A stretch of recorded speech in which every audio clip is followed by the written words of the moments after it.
दोस्तों and my dear students, आप सभी को फिर से स्वागत है मेरा एक नए वीडियो में। तो चलिए शुरू करते हैं आज की तैयारी।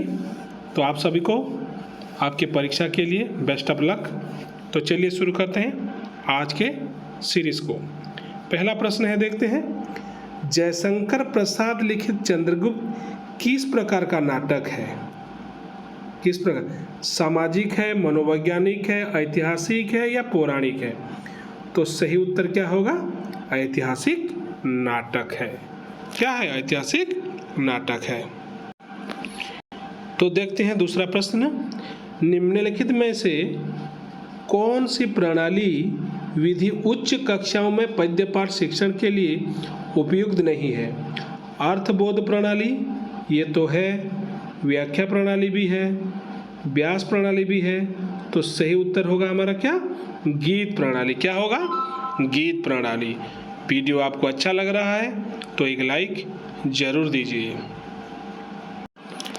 तीसरा प्रश्न देखते हैं, प्रेमचंद का निम्नलिखित कौन सा उपन्यास के मुख्य पात्र का नाम अमरकांत है? यानी कि अमरकांत जो है वो कौन से उपन्यास का वो पात्र है? गबन का है, निर्मला का है, गोदान का है या कर्मभूमि का है? मैं जानता हूँ सभी लोग प्रेमचंद को पसंद करते हैं। तो अमरकांत उनके किस उपन्यास का पात्र है? आप लोग बस बता दीजिए, सभी को मालूम होगा। जिसको नहीं मालूम होगा वो ही कमेंट में नहीं बताएगा, नहीं तो सब लोग जरूर कमेंट में इसका उत्तर लिखेंगे। मुझे पूर्ण आशा और विश्वास है। देखते हैं कितने जन इसका उत्तर लिख पाते हैं। बहुत ही आसान सवाल है। अमरकांत किस उपन्यास का पात्र है? ठीक है, चलते हैं हम अपना नेक्स्ट प्रश्न की ओर। कहानी और उसके शिल्प भेद के आधार पर निम्न में से कौन सा जोड़ सुमेल है? तो इसका उत्तर होगा तत्सत प्रतीकात्मक। क्या होगा? तत्सत प्रतीकात्मक। अगर आपको इस प्रश्न में कोई त्रुटि लग रहा है तो आप इसको कमेंट बॉक्स में बता सकते हैं। तो हमारा पांचवा प्रश्न, सूरदास द्वारा रचित भ्रमर गीत की ऊधो मन माने की बात पंक्ति कौन किससे कह रहा है? कृष्ण उद्धव से, उद्धव गोपियों से, गोपियाँ उद्धव से, उद्धव कृष्ण से? तो सही उसका से उत्तर होगा गोपियाँ उद्धव से होगा। क्या होगा? गोपियाँ उद्धव से होगा। रक्त से सींच कर समर कुई मेदिनी हो गई है लाल, नीचे कोस भर और ऊपर रक्त की खरधार में तैरत है अंगरत गज बजी के। प्रस्तुत पंक्तियां में किसका वर्णन किया गया है? प्रस्तुत पंक्तियां में कुरुक्षेत्र की रणभूमि का वर्णन किया गया है। ये पहला वाला ही हमारा सही उत्तर है। अब देखिए सातवां नंबर कैसा प्रश्न दिया है, राम वृक्ष बेनीपुरी के रजिया रेखा चित्र का आधार पर उत्तर दें। तो देखिए हमें ये 4 क्रम दिए हैं, हमें इसको सजा के लिखना है।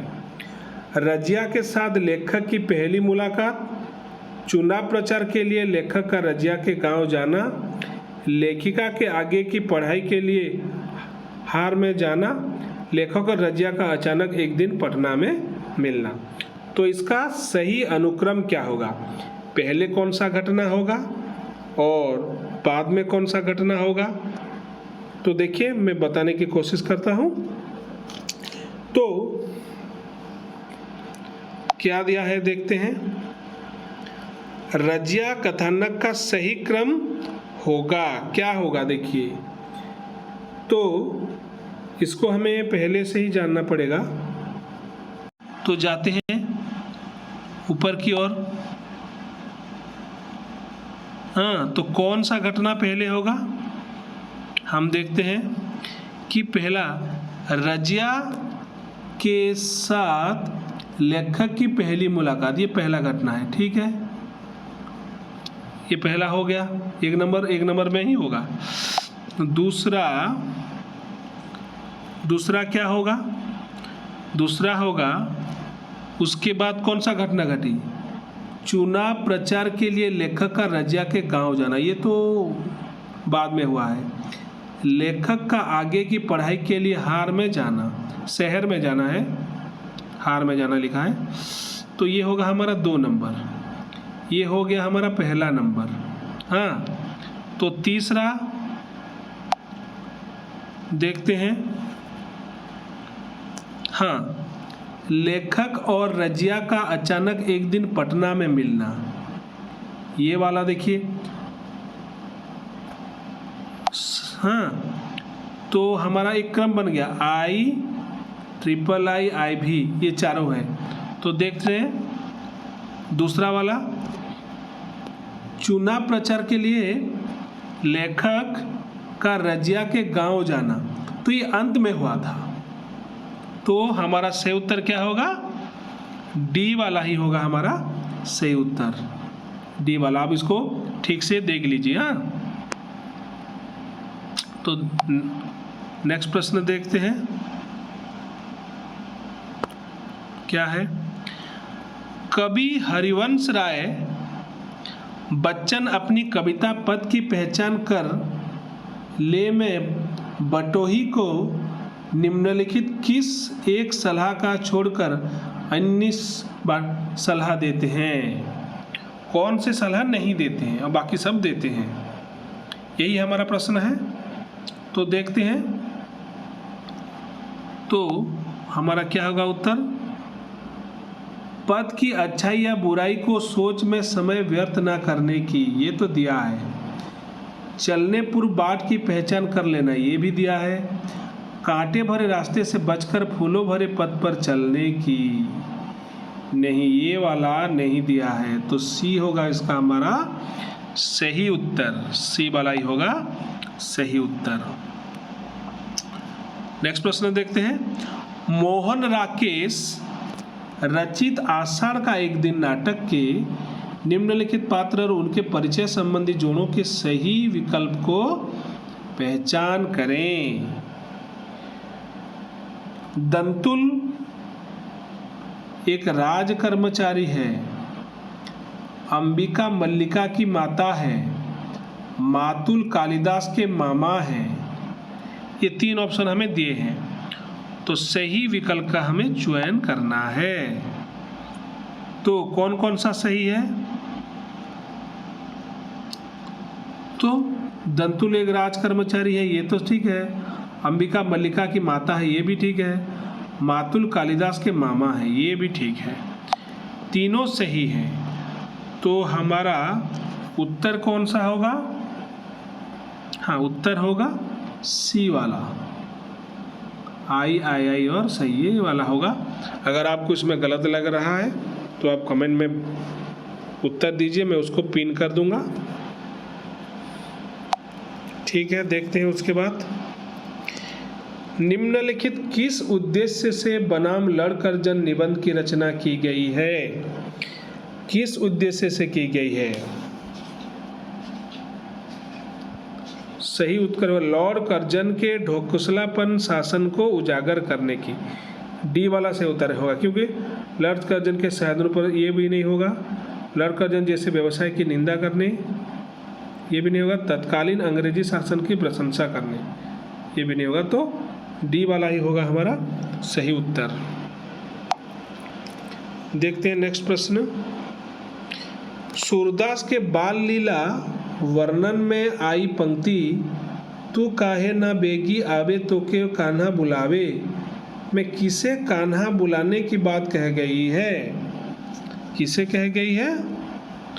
नींद को। सही उत्तर क्या होगा? नींद को। देखते हैं अलग प्रश्न। निम्नलिखित किस दोहे के अंश में समय की महत्ता के बारे में बताया गया है? कौन से में बताया गया है? गुरु गोविंद दाऊ खड़े कोकू लागो पाई, ये तो नहीं, इसमें तो गुरु शिष्य का संपर्क है। माटी कहे किम्हार से तू क्यों रोंदे मोए, यहाँ पर तो माटी और कुम्हार के विषय में चर्चा है। कल ही करे सो आज करे, आज करे सो अब। हाँ, यहाँ पर ही समय की महत्वपूर्ण बात बताई गई है, कबीरदास जी की है। कल करे सो आज कर और आज करे सो अब। देखते हैं नेक्स्ट प्रश्न क्या है। मेरी भव बाधा हरो में बिहारी किससे अपनी सांसारिक बाधा मिटाने की आग्रह कर रहे हैं? किससे कह रहे हैं? राधा से। मेरी भव बाधा हरो में बिहारी किससे अपनी सांसारिक, नंद से, कृष्ण से, मुझे लग रहा है राधा से। अगर गलत है तो आप बता सकते हैं।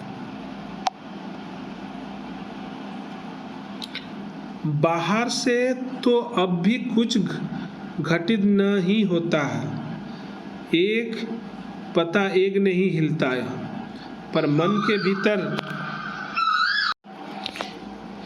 भीतर उसे जाने कितने आंधी तूफानों की झेलना पड़ता है। प्रस्तुत पंक्ति निम्नलिखित किसके अंतर्द्वंद को दर्शाती है? तो ये है आपकी बंटी मन्नू भंडारी रचित की शकुन की। किसका है? शकुन की। आपकी बंटी।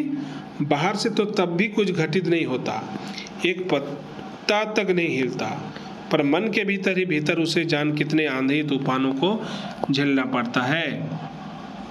तो देखते हैं, अगर आपको गलत लग रहा है तो कमेंट बॉक्स में बताइए। कवि जयशंकर प्रसाद की भारतवर्ष कविता के आधार पर बताएं कि इस कविता की भिक्षु होकर रहते सम्राट दया दिखलाते घर घर घूम, भिक्षु होकर रहते सम्राट दया दिखलाते घर घर घूम पंक्ति को स्पष्ट करने के लिए हम किन्हीं उदाहरण को रूप में ले सकते हैं? तो इसका सही उत्तर क्या होगा?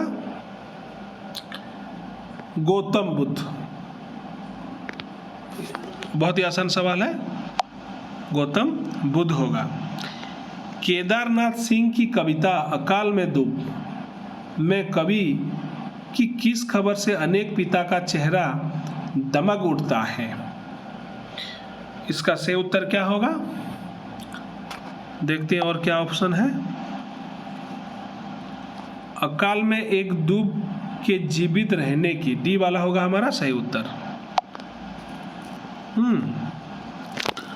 पद्य पाठ शिक्षण के समय छात्रों के मन में काव्यानंद जगाने के लिए अध्यापक को कौन सा कार्य करना चाहिए? पद्य पढ़ाते समय छात्रों को काव्य में आनंद लाने के लिए अध्यापक को क्या करना चाहिए, कौन सा कार्य करना चाहिए? देखते हैं क्या है। कविता के भाव पक्ष की व्याख्या करनी चाहिए, कविता के कला पक्ष की व्याख्या करनी चाहिए। तो हाँ, ये दोनों ही सही उत्तर है, दोनों ही सही उत्तर है। तो इसका ऑप्शन होगा डी होगा इसका सही उत्तर। हाँ, कक्षा में अध्यापक ने कारक भेद के बारे में पढ़ाते हुए यह परिभाषा दी कि जिस संज्ञा या सर्वनाम से क्रिया के करने वाले का बोध होता है उसे क्या कहते हैं? अर्थात अध्यापक छात्रों को कौन से कारक भेद के बारे में बता रहे हैं? कौन से कारक भेद के बारे में बता रहे हैं? कर्ता कारक। पहला वाला ही सही उत्तर होगा, कर्ता कारक। उसके बाद देखते हैं प्रश्न। क्रोध निबंध के अनुसार निम्नलिखित में से कौन सा कथन क्रोध के संबंध में सार्थक नहीं है? क्रोध शांति भंग करने वाला मनोविकार है, सही है। क्रोध का एक हल्का रूप विनोद है, ये गलत है। क्रोध सब मनोविकार से फुर्तीला है, सही है। वैर कोर के आचार का मुरब्बा है, ये वाला सही है। तो बी वाला ही गलत है, क्रोध संबंध में सार्थक नहीं है, बी वाला ही सही उत्तर होगा। उसके बाद देखते हैं भगवती चरण वर्मा की प्रायश्चित कहानी के संदर्भ में निम्नलिखित कथन से जुड़े सही विकल्प को पहचाने। तो धर्म के नाम पर धन की लोलुपता को दर्शाना प्रस्तुत कहानी का मुख्य उद्देश्य है। प्रस्तुत कहानी का कथानक मध्यवर्गीय ग्रामीण समाज से लिया गया है।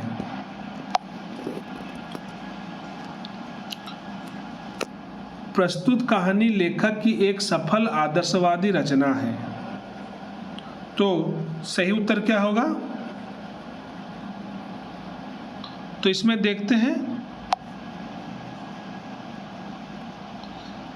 ये थर्ड ऑप्शन वाला गलत है, बाकी सब सही है।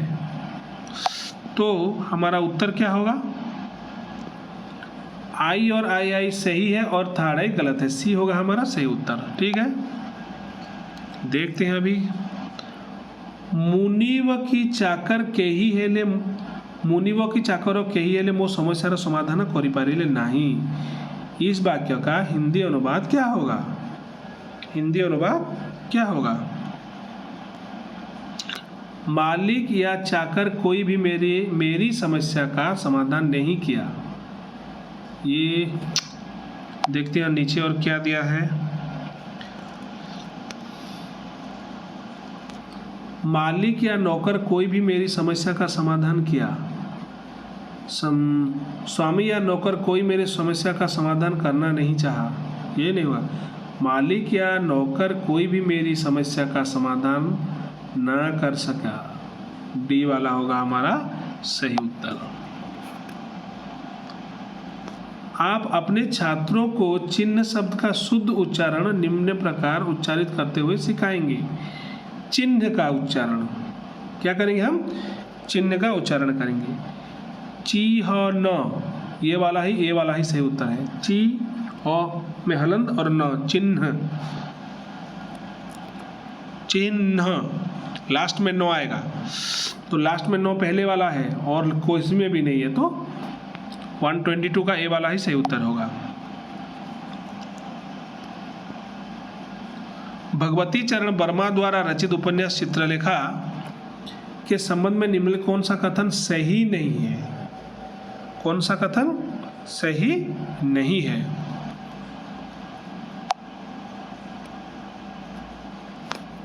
महाप्रभु रत्नाकर अपने दोनों शिष्य को योगी कुमारगिरी और भोगी बीजगुप्त के पास भेजते हैं। सही है। इसका कथानक मौर्यकालीन सम्राट चंद्रगुप्त के शासनकाल है। ये भी सही है।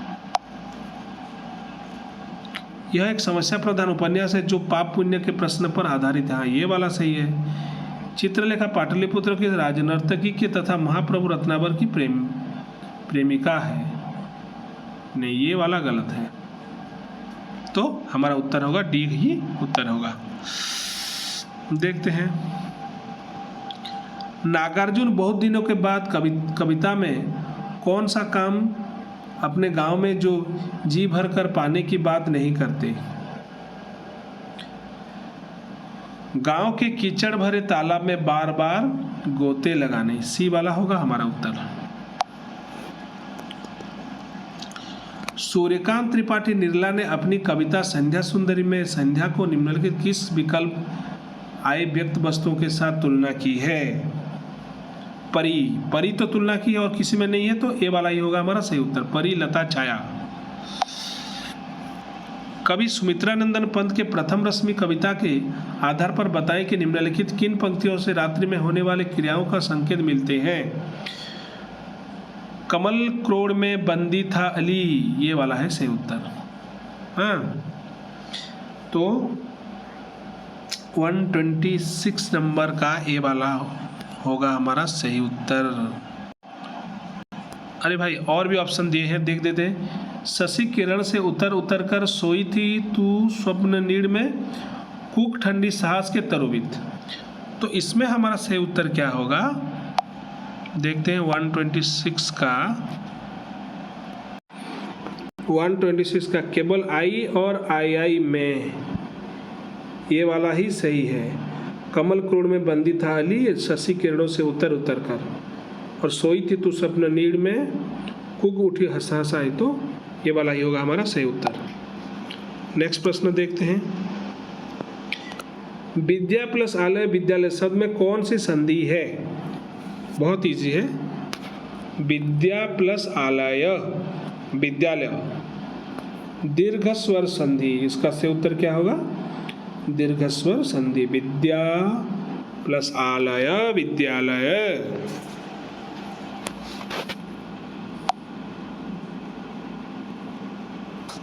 देखते हैं उसके बाद सूची आई में दिए गए मुहावरे को सूची आई के अर्थों के साथ सुमेल कर तथा नीचे दिए गए को मिल जाए। तो मेल करते हैं, सुमेल करते हैं, देखते हैं तो कौन सा होगा। आपे से बाहर होना, और क्या दिया है देख लेते हैं। आपे से बाहर होना, सुमेल करेंगे ना। आपे से बाहर होना, सिद्धांतहीन व्यक्ति ईर्ष्या से जलना, क्रोध में मर्यादा लांघ जाना, ये वाला होगा इसका सही। थाली का बैंगन, हाँ ये वाला होगा सिद्धांतहीन व्यक्ति। पांचों उंगली घी में होना, पांचों उंगली घी में होना, लाभ ही लाभ होना।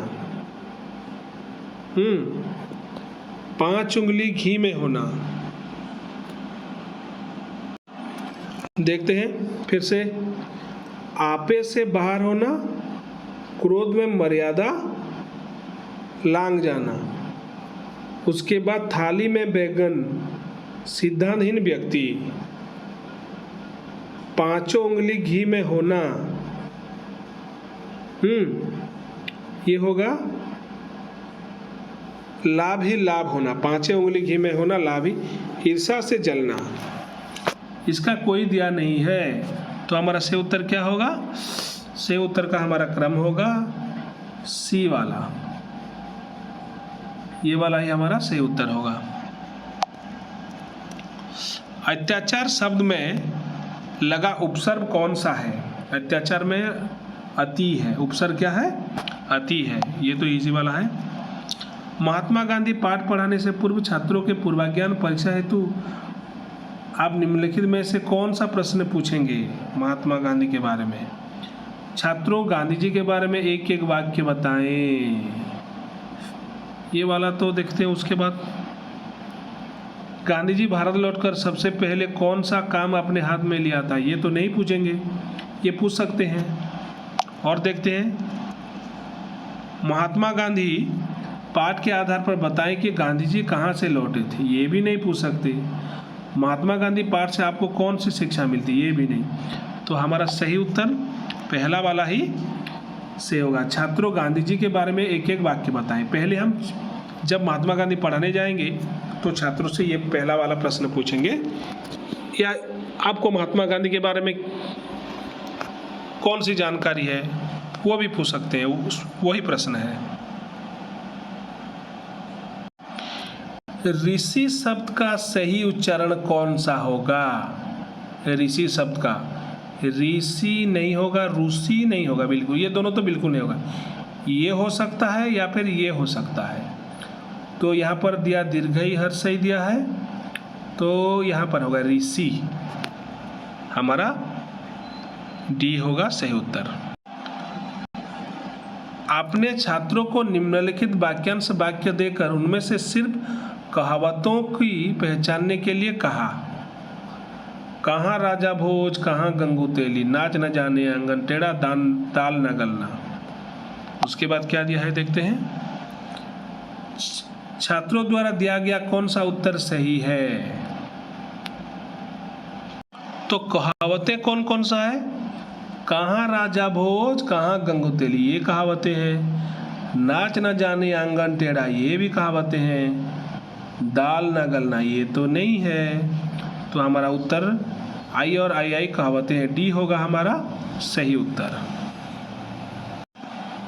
कवियत्री सुभद्रा कुमारी चौहान की कविता झांसी की रानी के आधार पर बताएं कि झांसी की रानी के पराजय का क्या कारण था। झांसी की रानी क्यों पराजय हुई, तो उसका सही उत्तर क्या होगा। साथी राजाओं का उनके साथ विश्वासघात करना, समय से पहले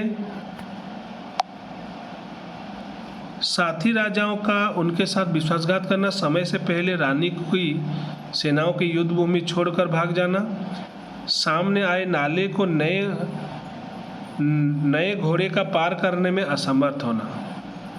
सी वाला है हमारा सही उत्तर। वो सामने आए नाले को नए घोड़े की पार करने में असमर्थ होते हैं, कौन? झांसी की रानी, इसलिए वो पराजय होती है। आपने अपने छात्रों से विशेषण भेद और उनके एक एक उदाहरण शब्द पूछा। छात्रों द्वारा दिए गए निम्नलिखित उत्तरों में से गलत जोड़े वाले उत्तर को पहचान कर संख्यावाचक विशेषण बहुत पानी, बहुत संख्यावाचक नहीं है, ये परिमाणवाचक है। यहाँ पर कोई भी संख्या नंबर 1 2 3 कुछ भी नहीं है, तो ए वाला ही गलत है, तो ये वाला ही हमारा उत्तर होगा। देखते हैं हमारा नेक्स्ट प्रश्न क्या है। उपकुल शब्द में कौन सा समास है? उपकुल शब्द में कौन सा समास है? अव्ययभावी, तत्पुरुष, द्विगु, द्वंद्व। उपकुल, उप लगा है यानी कि अव्यय लगा है, तो ये होगा हमारा अव्ययभावी समास होगा। क्या होगा? हमारा अव्ययभावी समास होगा। छात्रों के क्रियाभेद संबंधी ज्ञान के परीक्षण के लिए आपने निम्नलिखित वाक्य लिखा है। क्या होगा? शिक्षक ने छात्रों से पूछा, होगा ये। मुझे अपनी बात कहने दो, अब वह चल सकता है। ये दो या है तो तीन उदाहरण। तो उपयुक्त वाक्यों में से आप कौन सा से वाक्य संयुक्त क्रिया ज्ञान के परीक्षण के लिए पूछ सकते हैं? कौन सा पूछ सकते हैं? तो देखेंगे इसका उत्तर क्या ही होगा। मुझे लगता है मुझे अपनी बात कहने दो, सही है। अब वह चल सकता है, तो इसका उत्तर हमारा क्या होगा?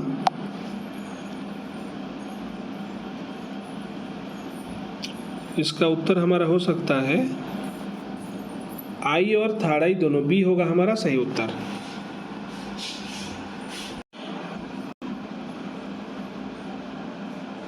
बड़े बड़ाई ना करें, बड़े ना बोले बोल, रहीमन हीरा कब कहे, लाख टेका का मोल।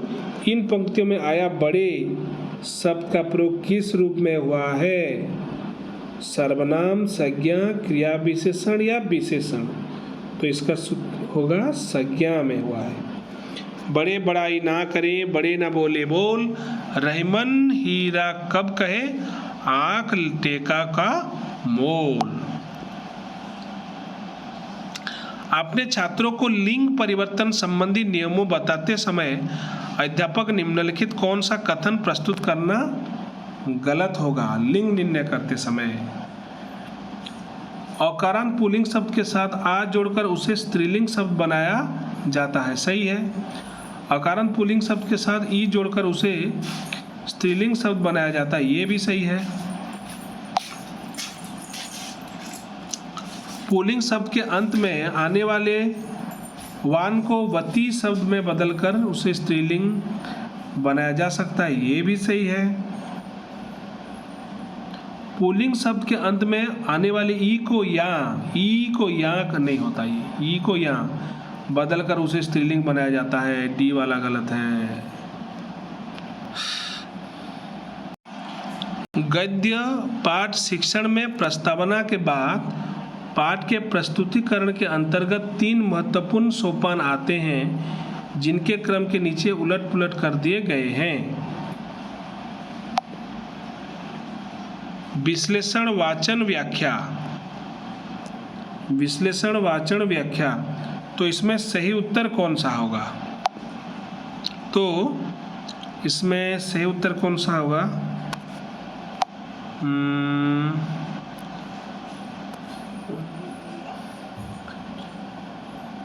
पहला होगा वाचन, व्याख्या, विश्लेषण। तो हमारा डी वाला होगा हमारा सही उत्तर। यदि हिंदी सीखने वाला कोई एक छात्र चक्षु शब्द का उच्चारण गलत कर रहा है, तो निम्नलिखित कौन सा उच्चारण करते हुए आप उसकी सही उच्चारण सिखाएंगे?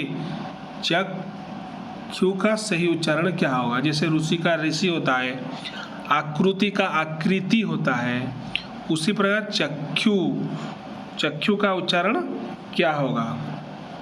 होगा चक्षु। ये OSST में भी आ चुका है, चक्षु। ठीक है।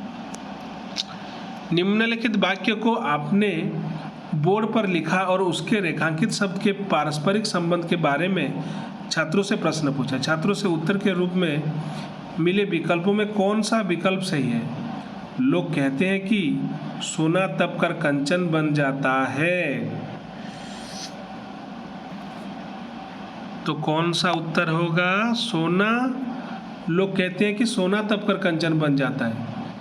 ये शब्द एक दूसरे के पर्यायवाची हैं। सोना तपकर कंचन बन जाता है,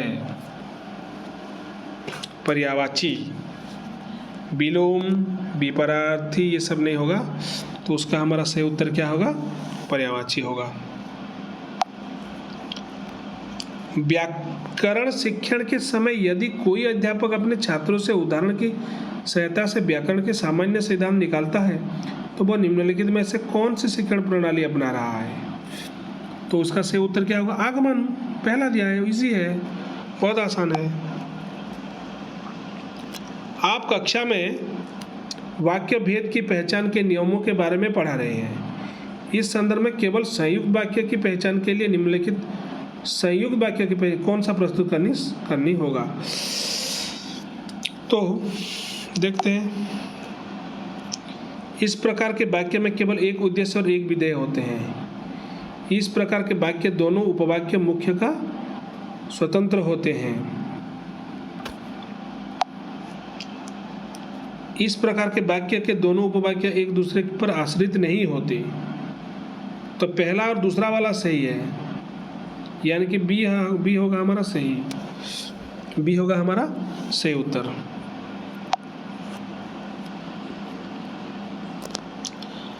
महादेवी वर्मा द्वारा रचित गौरा संस्मरण के अंत में प्रयुक्त आहा मेरा गोपालक देश उक्ति से लेखिका निम्नलिखित कौन सी बात की दर्शाते हैं?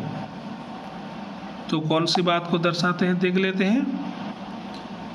समाज में व्याप्त ईर्ष्या एवं स्वार्थपरता की ओर व्यंग की है, ये वाला होगा। भारत संस्कृति में गाय के प्रति पाई जाने वाली सद्भाव की, डी होगा शायद सही उत्तर। ठीक है, देखते हैं। कक्षा के 3 छात्रों को 3 अलग अलग वाक्य देकर अपने अनेक काल भेद नाम पूछे। छात्रों ने निम्नलिखित उत्तर दिए। बच्चे ने दूध पी लिया होगा, संदिग्ध भूतकाल। वह आए तो मैं जाऊं, सामान्य भविष्यत काल। सूर्य पश्चिम में डूबता है, तत्कालीन वर्तमान काल। तो इनमें से सही उत्तर वाला कौन सा होगा? तो देखो ये सी वाला गलत है। सूर्य पश्चिम में डूबता है, तत्कालीन वर्तमान काल। डूबता है, तत्कालीन वर्तमान, डूबा नहीं है, डूबता है, तत्कालीन तो नहीं हुआ ना, तो ये गलत है। तो ये दोनों वाला सही है। तो हमारा सही उत्तर क्या होगा? डी होगा हमारा सही उत्तर। आई और आई सही है, थर्ड आई गलत है। उसके बाद प्रधान शिक्षक प्रार्थना गृह उपस्थित अछंती, तार अनुवाद कले आमर कौन हम? प्रधानाचार्य प्रार्थना सभा में उपस्थित हैं, ये वाला ठीक होगा। आपने छात्रों से सूत्र लेख करवाते हुए आपको एक शब्द के 4 अलग अलग वर्तनी वाले शब्द मिले। वर्तनी के अनुसार इनमें से कौन सा शब्द शुद्ध है? ईर्ष्या का शुद्ध शब्द क्या है? ईर्ष्या, ये वाला ही सही है। अगर आप ईर्ष्या, हाँ 150 का नंबर का ये वाला ही सही है। मैंने कुछ प्रश्न छोड़ दिए थे तो उसे भी डिस्कशन कर लेते हैं। कृपया पत्र का जवाब जितनी जल्दी हो सके भेजें। यह उदाहरण कक्षा में अध्यापक निम्नलिखित किस वाक्य भेद को समझाने के लिए दिए हैं? कथनात्मक वाक्य नहीं है, संध्या भी नहीं है, मनोवैज्ञानिक वाक्य भी नहीं है। तो आज्ञार्थक वाक्य डी वाला ही हमारा सही उत्तर होगा। निम्नलिखित किस शब्द में ईत प्रत्यय का प्रयोग हुआ है? ईत प्रत्यय कौन से में प्रयोग हुआ है? प्रत्येक, ईत बोला है, हाँ ईत। तो देखिए इसमें तो क है, तो तीनों में है। निश्चित, प्रोत्साहित, प्रोत्साहित, तो बी होगा हमारा। मुझे लग रहा है कि बी वाला ही हमारा सही उत्तर होगा। देखते हैं उसके बाद, संदिग्ध हेतु स्वामी गए, यह गौरव की बात पर चोरी चरी गए। सिद्धि हेतु स्वामी गए, यह गौरव की बात है पर चोरी चोरी गए, यही बड़ा व्याघात है। प्रस्तुत पंक्ति प्रकट करती है, ये तो यशोधरा ने की है। यशोधरा के गर्वीले स्वभाव को नहीं, यशोधरा के स्वाभिमानी व्यक्तित्व को नहीं, यशोधरा के व्यक्तित्व मनोदशा को नहीं। हाँ ये हो सकता है, ये हो सकता है, सी वाला हो सकता है। यशोधरा के चिंताग्रस्त मन को, यशोधरा के व्यक्तित्व मनोदशा को, सी, हाँ सी वाला ही सही उत्तर है। निम्नलिखित में से कौन सा पात्र कफन कहानी से संबंध नहीं रखता है? कफन कहानी का पात्र कौन नहीं है? धीसु, माधव, बुधिया, हल्कू। आप कफन सबकी सभी बच्चों का फेवरेट कहानी है, मुझे मालूम है। तो इसका उत्तर आप लोगों द्वारा मैं जानना चाहता हूँ कि कफन कहानी का पात्र कौन नहीं है। इसमें तो 3 प्रमुख पात्र हैं, आप सभी को मालूम है, तो कौन नहीं है बताएं कमेंट बॉक्स पर। देखते हैं, निम्नलिखित कौन सा विकल्प अष्टावक्र रेखा चित्र के पात्र अष्टावक्र के व्यक्तित्व को व्यक्त नहीं करता?